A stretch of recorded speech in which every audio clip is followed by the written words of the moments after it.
ito nga pala mga boss, oh, pag mag-top overhaul tayo ng ng TMX Alpha, tapos pagaganahin pa natin itong suction valve, ito yung ASB.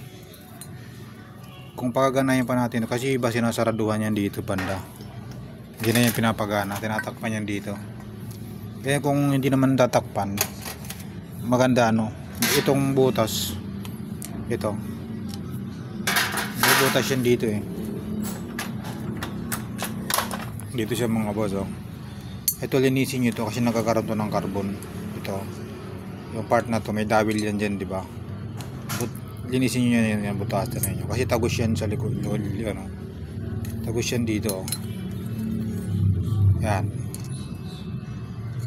tagos yan dyan.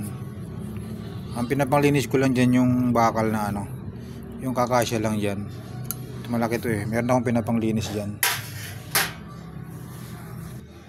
Ito yung pinapanglinis ko nyo, ito liit lang na bakal, tapos sundutin nyo lang dito yan, tapos purpok-pukin nyo ng martilyo, tagos yan dito, ayan kasi yung extra yung hindi nasusunog na gas, wali bumabalik yan, sinusunog niya, wali bumapasok sa air cleaner yan. Yan po ang function yan mga boss. Isang dahilan kasi kung minsan din parang backfire tayo pagka ito di na gumagana na maayos. Ayan, maganda rin nalilinis yan. Tsaka ito nababarahan din to. Ito bali dito nakakabit siya, dito yan nakakabit. Yan, dito nakakabit yan, tinatanggal yan dyan, tapos linisin nyo rin to kasi nababara niya ng carbon dito. Ito hindi na yan barado kasi lilinis ko na ng alambre. Hangin na natin mga boss, oh. Yan, oh. Yan, oh. Tagos na yung hangin dito.